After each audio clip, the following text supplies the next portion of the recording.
Welcome to The Spokesman Speaks, a podcast from Iowa's leading agricultural news source. Brought to you by the Iowa Farm Bureau. Now, here's your host. Welcome to the April 6th edition of the Spokesman Speaks podcast. I'm Delaney Howell, and I'll be your host as we unpack Iowa agriculture's response to the COVID-19 pandemic. Today's episode features 4 fantastic interviews. First, Iowa Farm Bureau President Craig Hill will discuss Farm Bureau's response to COVID-19. We'll follow that up with economists Dr. Sam Funk and Dr. Chad Hart talking about COVID-19's economic impact on agriculture and what's being done to lessen that impact. Finally, we'll share an interview with Dr. Dennis Todey of USDA's Midwest Climate Hub. Dr. Todey is going to forecast the weather we can expect for the upcoming growing season. That's right, although COVID-19 has dealt us an incredible blow, we know we've got a job to do starting with spring planting. So be sure to stick around for Dr. Todey's forecast later in the episode. First, let's start with Iowa Farm Bureau President Craig Hill, who recently shared his thoughts on the impact COVID-19 is having on Iowa agriculture. I think the biggest impact, of course, is concern for everyone's health and how this pandemic will evolve and how it'll affect our lives in general. But the economic disruptions and the financial disruptions, all of these impacts on an already strained farm economy are a very, very big concern. We've seen markets decline to where most of the commodities that we produce are no longer profitable in the futures market. So a lot of concerns there. Disruptions in the supply chain. We see a lot of volatility, a lot of question marks whether people will be able to go to work and perform the duties and the goals that are set out for them to make sure that we have a stable and reliable food supply going forward. I will tell you that farmers, though, have worked each and every day. We're committed to rising up every morning and every night to our livestock and to grow and tend to our crops. It's who we are. I think 98% of Iowa's farms are family operations, and so the social distancing aspect of this crisis is not all that difficult or as challenging as it may be for some others because we do work alone oftentimes, but it's been extremely important for farmers to know, as they do, about biosecurity and keep safe distances and to do things properly and appropriately. While agriculture adjusts to a completely unprecedented landscape, Craig shared the work Farm Bureau is doing to serve its members. With our members, we're hoping to get the good communication from our governor's office out to them and keep that communication line open. We're also looking out for members in terms of our policy goals and objectives, monitoring the impacts of this virus and what it's doing to markets. Contingency planning comes into that, so the emerging issues in the food supply chain and making sure the workforce is there, able to get the job done, bringing inputs into our farms, and then taking the output that we produce and getting it moved to the consumer or the customer. And that includes, moving it across seas to our trade partners to keep goods flowing is the most important thing right at this juncture. Craig also shared that in addition to supporting farm and ag relief, through initiatives like the recently passed Coronavirus Aid, Relief, and Economic Security Act, now is a time to keep a close eye on any potential marketplace manipulation. Well, farmers, of course, produce commodities. And in the commodity world, we are price takers. We are not price setters. And we have little influence over the price that we receive. It lends itself oftentimes for others to take advantage of us. We've suspected there may be some advantage taken in the marketplace. So we're monitoring this very closely. We've made some complaints to USDA. We'll continue to do that and monitor the situation and represent farmers in this very volatile marketplace that we find ourselves in. Craig also wanted us to let you know how you can stay updated on Farm Bureau's continued work on your behalf in this challenging environment. You can stay plugged into that work through the weekly Spokesman newspaper and online via iowafarmbureau.com, social media, email, and future podcast episodes. We now turn our attention to Iowa Farm Bureau senior economist Dr. Sam Funk for more insights into the effects of the coronavirus and what agriculture is doing to fight back. Spokesman editor Dirk Steimel spoke with Dr. Funk over the phone last week. Let's listen in.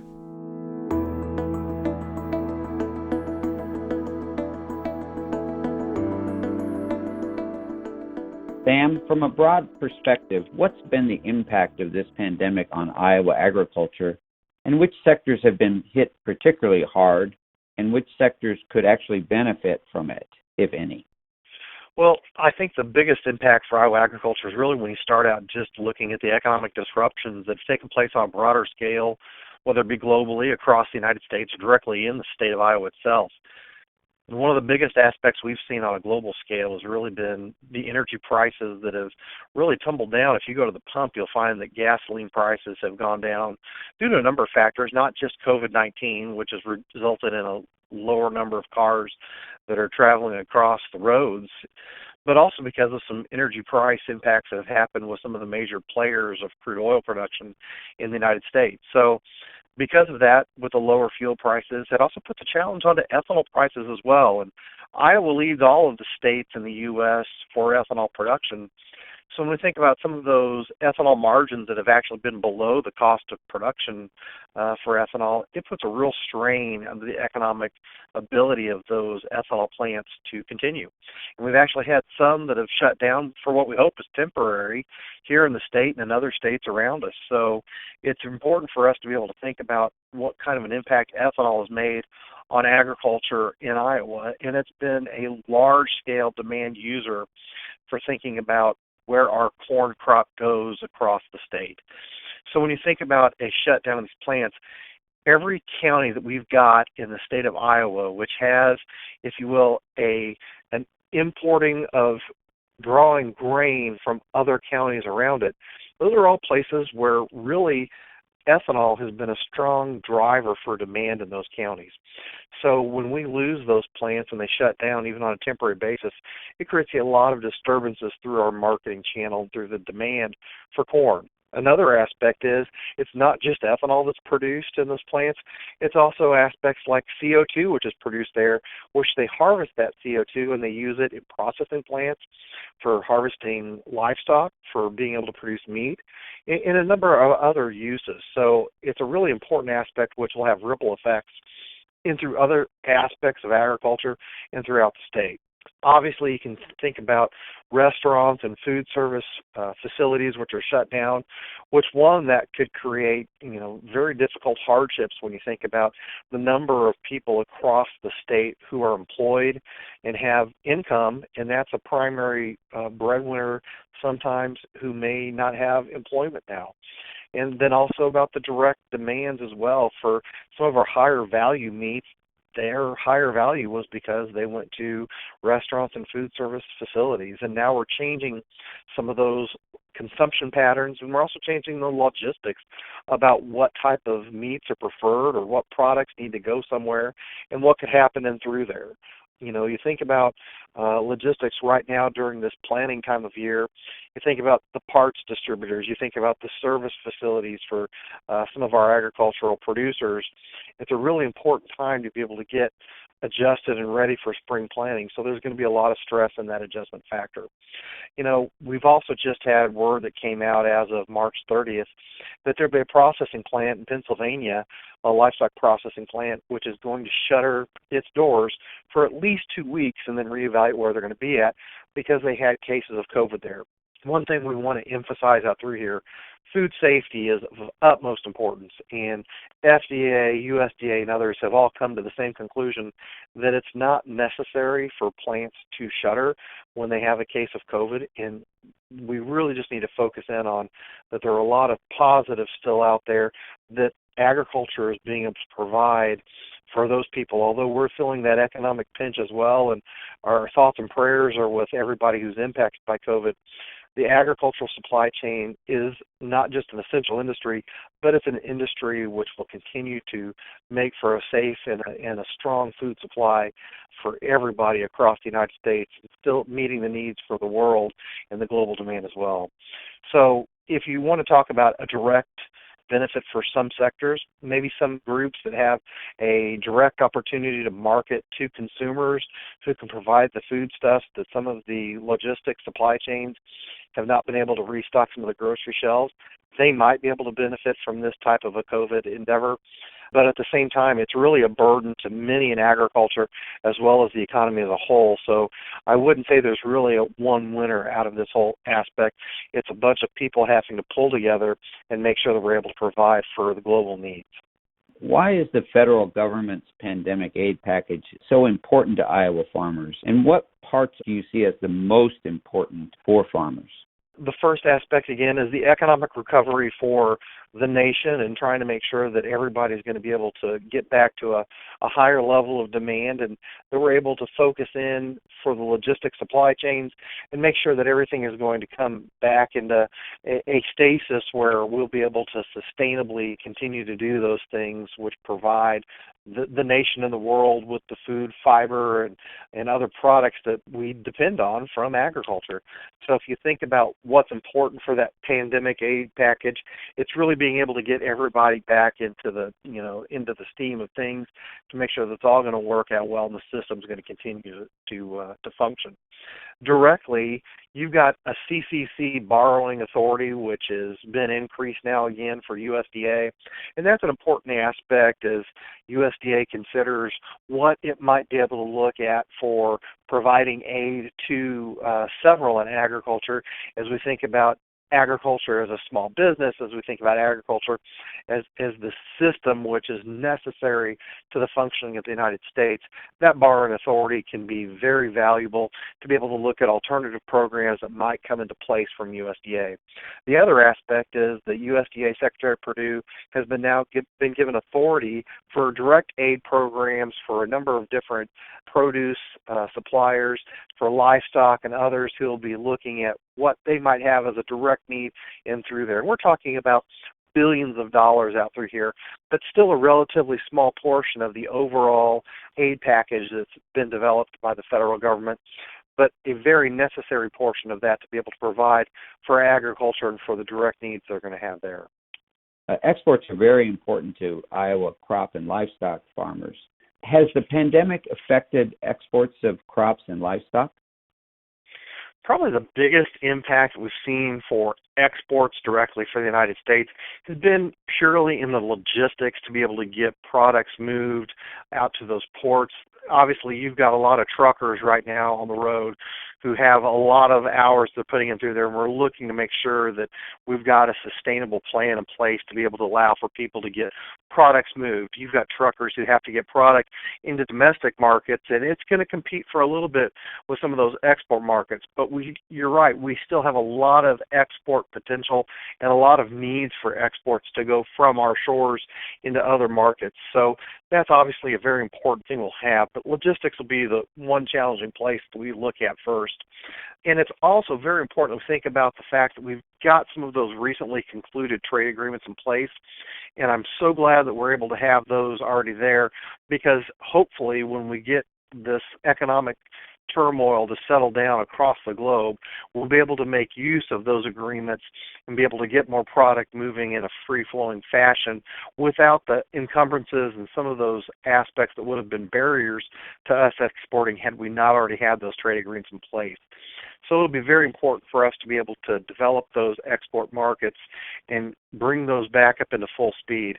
Already we're seeing some stress in certain areas across the globe, which are export competitors for the United States. And so it's very important for us to be able to get everything back on track so that we're able to make use of our ability to export into other markets around the globe. Sam, what are some steps that Iowa farmers can do to help protect themselves economically in these unprecedented times?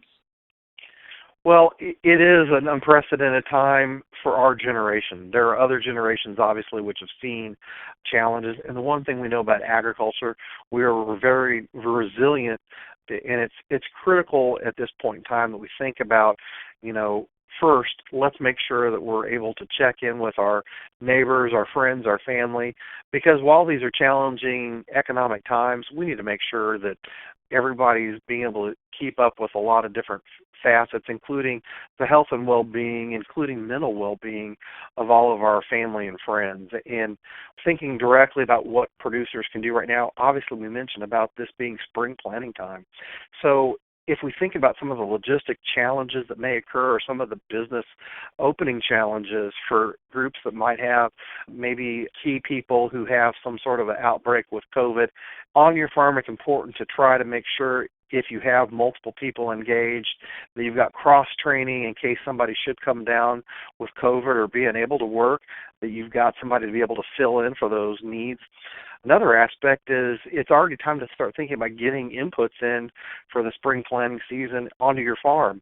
And that's especially important now if we think of some of the input suppliers who might have their shelves stocked right now with the inputs you need, but should we have some sort of a shelter in place, it might be more difficult to get those products moved to your farm. If you can bring those supplies onto your farm, bring the seed and other inputs that you would have need for, it's a good time to be able to bring those onto your farm so you have direct access to them and not have to go through another business to be able to bring them onto your farm. So please, as much as you're able to, go ahead and prepare and be ready for this spring planting season and for certain other needs you may have on your operation.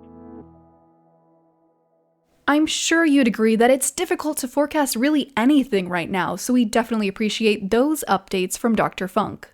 Of course, we're all tapping into multiple sources for the latest updates and projections, and farmers are no different. With that in mind, I also called Iowa State University ag economist Dr. Chad Hart last week to get his take on where agriculture stands and what we can expect in the months to come. Well, Dr. Chad Hart, thank you so much for joining us today on the Spokesman Speaks podcast. Let's dig right into it here. We are in a time really of uncertainty right now going on because of COVID-19. From an economic perspective for agriculture, give us your big picture takeaways. What can we expect as we continue to move through these uncertain times? Well, it's a mixed bag for agriculture right now. What we're seeing in the marketplace is sort of, some positive news, some negative news. Looking at the crops, we've seen soybeans actually, see a price drop initially with COVID-19, but then recover most of that, basically, due to the strength we've seen in the international markets for soybeans. Corn faced that same initial drop, but hasn't been able to recover, and a lot of that is linked to the impact COVID-19 is having upon gasoline and ethanol demand, holding corn. But then the real impact has been on the livestock industries. We've seen while retail sales of meat have jumped fairly strongly, we've also seen futures prices for our live cattle and our lean hogs nosedive on concerns about the ability of the supply chain to continue to move forward. And I want to come back to a couple of those points, specifically the biofuel and what's been going on in that industry. But Dr. Hart, as you look at 2020, I feel like back at the beginning of this year, forecasts and analysts were expecting us to maybe have somewhat of a turnaround or a rebound year this year with perhaps better commodity prices and a better outlook for 2020. Is that completely out of the question now with COVID-19? It's not completely out of the question, but definitely the circumstances are a lot weaker than we started out the year. Again, I'll go back. When we're looking at soybeans right now, we have seen, some recovery even in the face of this outbreak, and that speaks to the strength of the demand that we had for that crop. But as we're looking at, especially in the corn market, the idea is that COVID-19 is sort of pulling the rug out from under what we saw as fairly significantly strong demand as we moved into 2019. And it will really come down to, can we keep the supply chains moving to bolster that price outlook as we work out over the next 6 to 9 months? 6 to 9 months seems like quite a long time to have some uncertainty in the marketplace. It is, but again, we're seeing uncertainty in the public health arena and in the economic arena as we look here. I think, like I say, the biggest thing, and I'm noticing right now, is that when we're looking at our supply chains, whether it's reaching to our own domestic grocery stores or whether it's reaching into our international markets, so far the news has been good. We've been able to continue to move product along, and that bodes well for recovery of prices once we can get past COVID-19. And the other industry that you mentioned there just previously that's had some pretty dire effects because of COVID-19 has been the biofuels industry. We've seen quite a few ethanol facilities and biofuel facilities pull back production or close down temporarily because of lack of demand, as well as a steep decline in oil prices. How will this current crisis in the ethanol and biodiesel industries impact corn and soybean growers moving forward? Well, thus far, like I say, it's been a split as you look between the two crops. Soybean has held up relatively well, given that biodiesel, you're looking mainly there at commercial trucking industry. Like I say, we've kept those supply chains moving along. We kept those trucks moving. Diesel and biodiesel have held up relatively well. When we're looking at corn and ethanol, the news has been more dire. And when we're looking there, you've got to divide this into sort of two major camps as to what's happening to the corn and ethanol prices. One, as you mentioned, COVID-19 and the sort of shutdowns that we've seen as we have more people staying home as opposed to going to work. We've seen, pullbacks and, basically, let's call it passenger car transportation. So that's dropped demand for ethanol and gasoline. At the same time, too, we have this major production fight going on in the global oil market with Saudi Arabia and Russia continuing to ramp up production, which is driving oil prices down significantly. You put that combination of news stories into the biofuel mix, and it does create a rather dire short-term situation for ethanol factories' margins, and that's why we have seen a lot of those plants cut back on production or just shut down altogether. And as you look at long-term impacts here, what are we expecting, or what are you expecting to see as far as corn demand cut because of the lack of ethanol production going on? Well, when we look here, we're probably looking at a cut of it, we're talking about hundreds of millions of bushels of demand leaving the marketplace as we're not producing that ethanol. The big question here will really come as we get into the latter half of the year, and do we see production levels, if you will, force the hand within the renewable fuel standard? When you think about what the RFS does, is it does maintain a base level of ethanol that has to be blended within the U.S. fuel market. This sort of crisis is going to force us down to those production levels to force the RFS to really kick in and support the industry.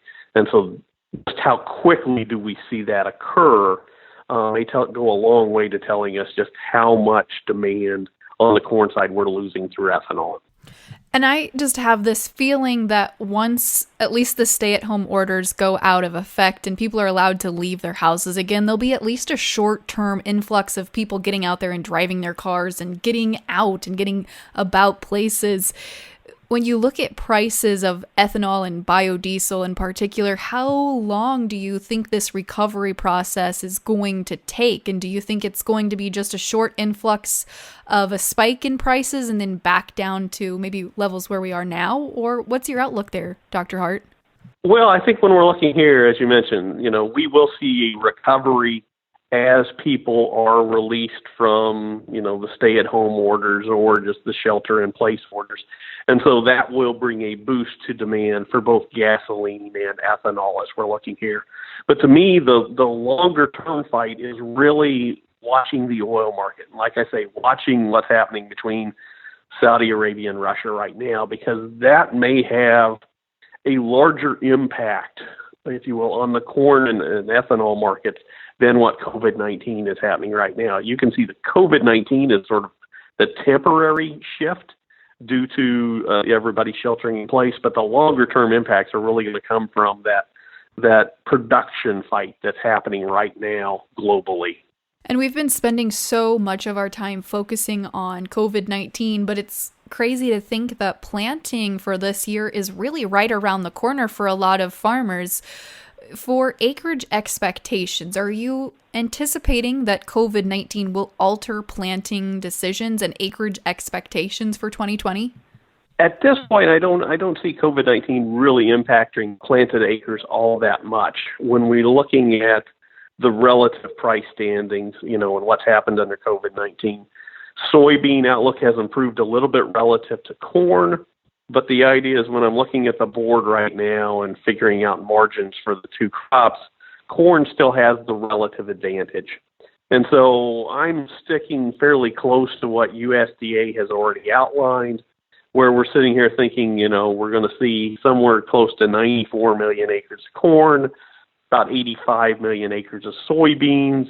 And as long as, folks can stay relatively healthy and the weather cooperates, we should be able to get that, nearly 180 million acres planted across the country. Well, switching tracks just slightly here, I also wanted to ask your opinion about some recent announcements as part of the federal government's pandemic relief package or stimulus package that was recently passed. Are these payments going to be enough to offset the potential damage to farmers' income caused by the crisis? I think when we're looking here, they definitely go a long way to filling in the gap. But it's, until we fully see how long COVID-19 sort of dominates, if you will, the economic landscape, we won't know whether these fully compensate for that or just partially compensate.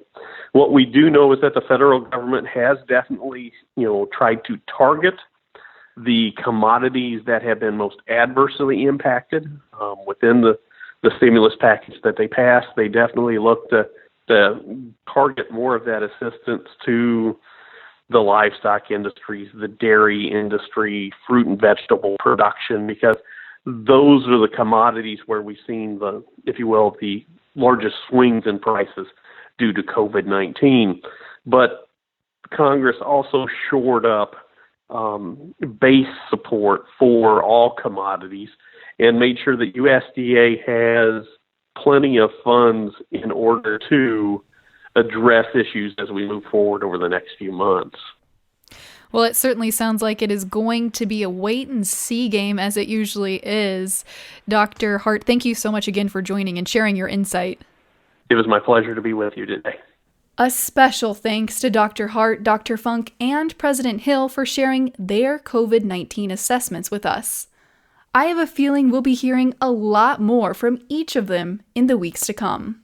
Of course, these COVID-19 conversations happened leading up to the release of the April 6th episode, so they're based on the best info available at that time. Due to the rapidly evolving nature of this pandemic, we encourage you to follow updates from the Governor's Office, the CDC, USDA, and other state and federal agencies for the very latest information. Okay, so I know it's hard to unglue ourselves from the daily coronavirus news, but at some point, we've got to do it. You have crops that need planting, maybe ground that needs tilling, and I know you're all wondering what kind of weather is in store for you. For that, as promised, we go to Dr. Dennis Todey. Dr. Todey is an ag climatologist, and he's the director of USDA's Midwest Climate Hub. So, what can we expect from Mother Nature during the 2020 growing season? Corey Munson tracked down Dennis Todey to find out. Corey, take it away.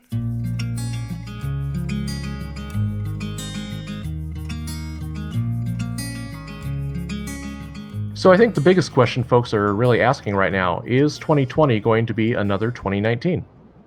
That's a definite question people have been asking because 2019 was so damaging, so rough on people, and record-setting in so many different ways. And the setup going into 2020 has some similarities to 2019.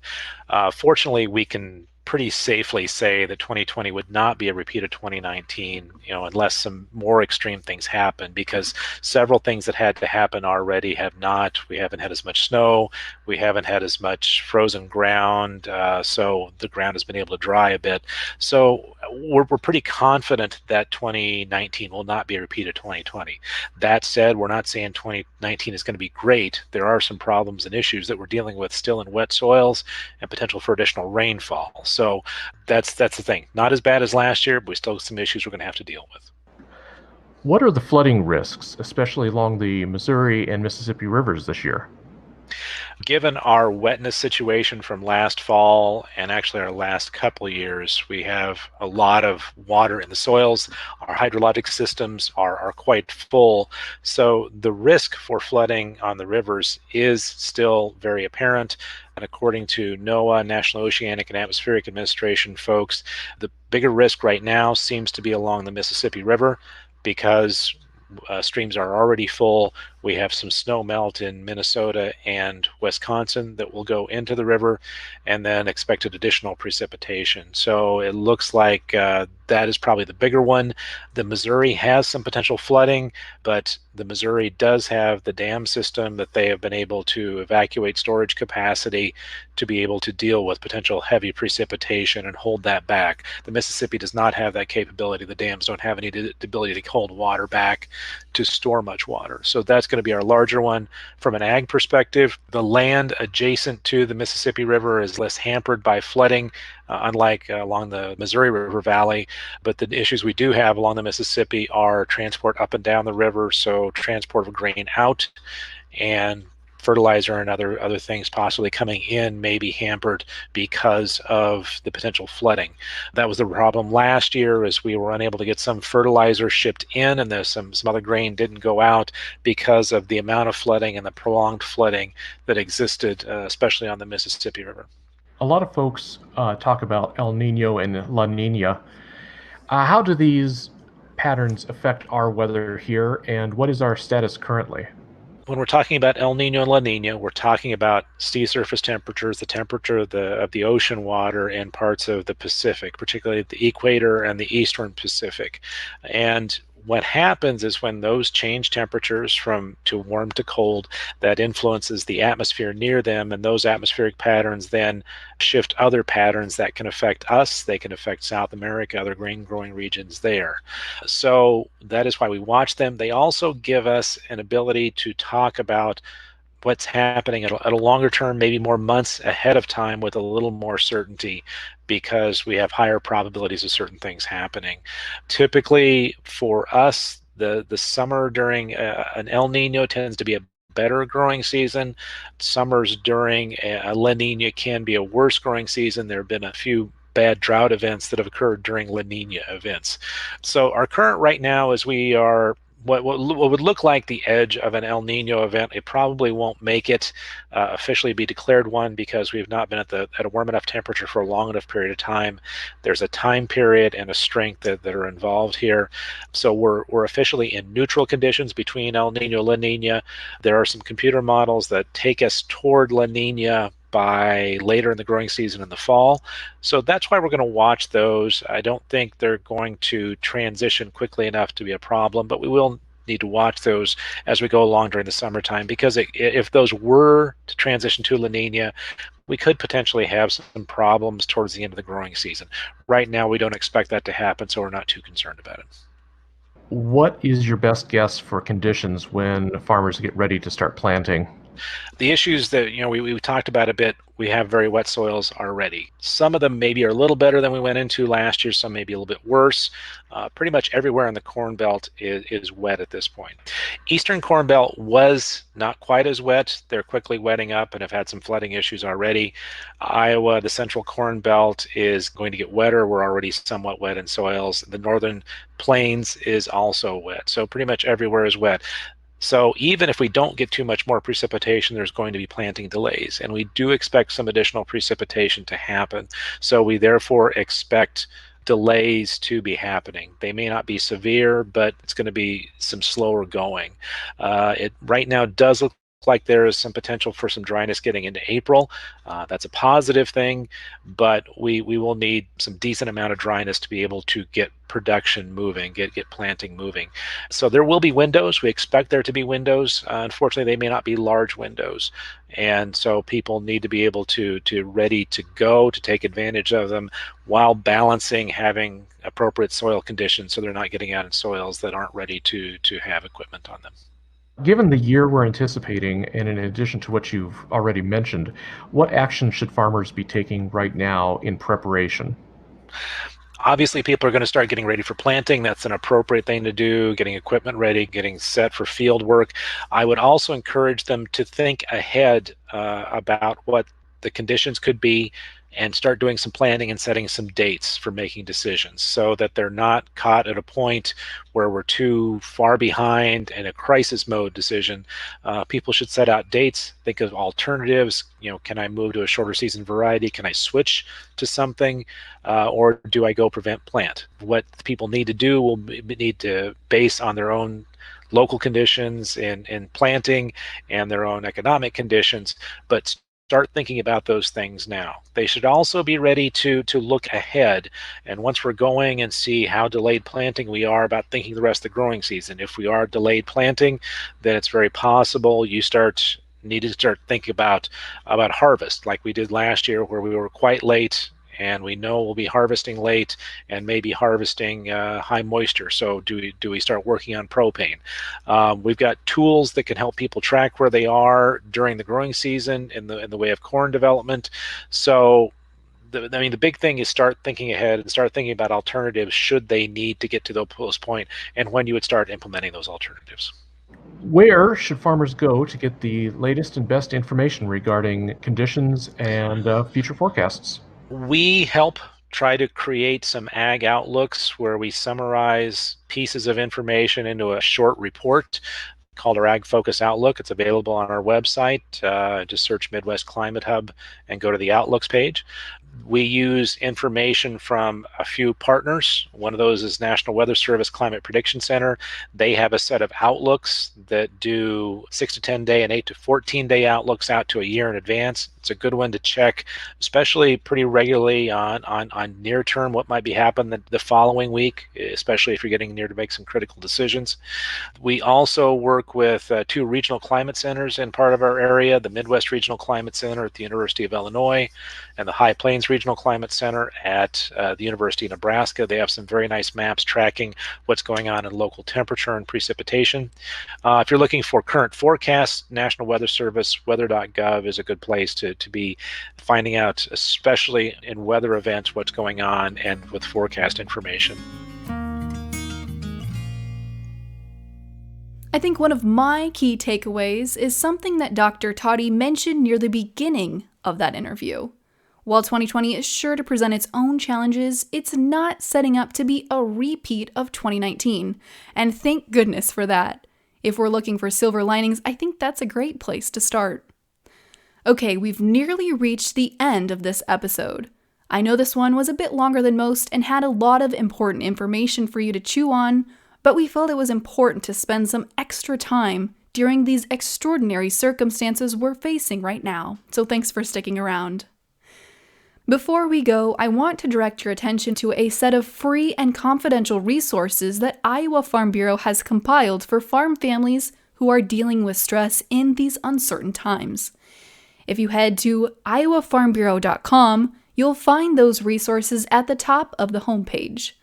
Whether it's for you or someone you care about, we hope that you'll find those resources useful and tap into some great folks who are happy to help. Well, that's it for this episode of The Spokesman Speaks. I'm Delaney Howell, and if you've enjoyed this episode, I hope you'll hit subscribe and join us for our next episode on April 20th. Until then, I hope that you stay safe, protect your loved ones, and find new ways of responding to the challenges of feeding our neighbors in Iowa and around the globe. Thanks for reading The Spokesman, and thanks for listening to The Spokesman Speaks. Thank you for listening to The Spokesman Speaks, a podcast by Iowa Farm Bureau. Check out more podcasts and articles from The Spokesman at iowafarmbureau.com/spokesman. You can also find and subscribe to the Spokesman Speaks podcast in the Apple Podcasts app, Google Play, and other popular podcast apps. We appreciate your ratings and reviews and welcome your feedback at podcast@ifbf.org.